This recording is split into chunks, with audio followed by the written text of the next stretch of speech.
Good morning, VC. Afternoon, it's after 12. Just going to recap quickly my UK excursion finds. I was in London, Manchester, Glasgow, Birmingham, recording with my recording project with various musicians, which will be out on vinyl in the summer, so you'll all hear about that. So let's start with the 7 inches. Wayne Kramer's great single of Ramblin' Rose, and the B-side is Get Some, which I never even heard before. Fantastic stuff. And they've got all these cool bootlegs. Most of them are Sex Pistols and Clash. They're live EPs, and this one's great. From Tribal Stomp from Monterey. It's got Joe Ely guesting on Fingernails, which they just about know. But it's a great show, and these EPs are really cool. There's tons of like Sex Pistols ones and stuff. So I figured I had to buy one, so there we go. And this was a gift from a good friend of mine in Manchester. And I just went to see the Manic Street Preachers when I got back to Chicago. I saw him on Wednesday, and he made a gift of this for me, a flexi with samples of the tracks from the Holy Bible. It came out in NME, a cool flexi disc. And it plays, too. I played it. So thank you, Spen, for this cool rarity. It's hard to get Manic Street Preachers anywhere in America, so this was very, very nice. And let's move on to the album highlights now. Magazine.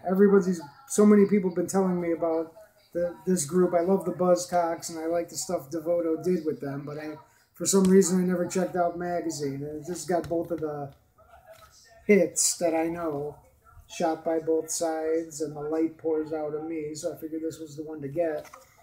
And it's fucking great, so there you go. And the same guy that gave me the Mannix album is a huge fan of these cats, the Sleaford Mods. Angry 40-year-olds, gotta love it. And I bought both of their full-length albums. But this is the one to get, Austerity Dogs. It's great. And it's not just the ranting, their music. The tunes are great. You know, a lot of kind of... Somebody asked me what they sound like. It was like Suicide crossed with The Fall, crossed with John Cooper Clarke, crossed with Can. You know, it's the best I can do, but check them out. There was a Slade Fest in Birmingham. We went on a bus tour and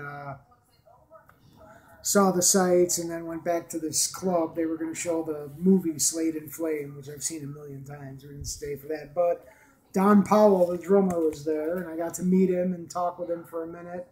And, of course, brought an album for him to sign, the UK Gatefold of the movie soundtrack, and got it signed by Don. So that was really cool.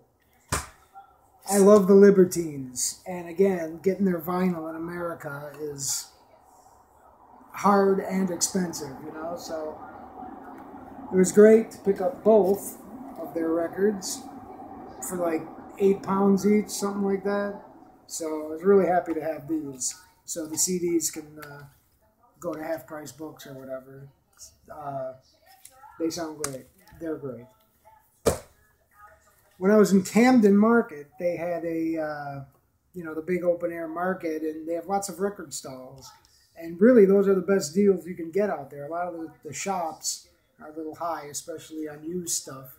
But in these stalls in Camden Market, there's all kinds of, very, very reasonable things. And one stall had tons of great, like, bootlegs and, stuff that isn't available in America. I got the UK version of one of my favorite albums of all time, Squeezing Out Sparks. Great album, and it was like £2. And this was one of the highlights, Tyrannosaurus Rex. It's a bootleg of alternate mixes and odd versions of some of their songs. And the main reason I bought this was there's Steve Took, the original bongo player, percussionist, sang a song called Do You Remember? And there's like 30 seconds of it on the T-Rex box set. But this has the full version of him singing lead. So, been waiting to hear that for years. Very cool. And while I was gone, I didn't participate in Record Store Day over there. I was in Manchester at the time, and the couple stores I went to, the lines were 4 blocks long. You know, I was just not feeling it, being with all the traveling and my band recording and all kinds of things. So while I was gone, a guardian angel of mine, who I gave a list to and said, hey, if you're out, you maybe see one of these, pick them up for me if you don't mind. Well, got all of them. So I was blessed with, in a secular version, the Pretty Things EP, 4 killer songs. I got one of my favorites, Scott McCoy, with both the Baseball Project and the -5. I've seen like tons of these too over the weekend left over, so grab one. They're really good. This is the one I really, really wanted. The sound quality is what you would expect, you know, but they're playing the Funhouse songs, and it's one of a lineup that only played, I don't know, a couple gigs. They were only together with Billy Cheatham on rhythm guitar and Zeke Zettner on bass, because Dave Alexander freaked out right before this. And this was actually like right when Funhouse came out. So the sound is all over the place, but can't get much more rock and roll than this. And it came with a cool poster too. And Joe and the 101ers, which is just a straight vinyl copy of the CD. It's really not the greatest thing, but hey, it was free. And the mighty Slim Dunlop, both of his official album releases. There's some really good stuff on here, and I mean, if you know Slim's story, he had a stroke, and all the proceeds from this, all proceeds go to the Slim Dunlop Fund.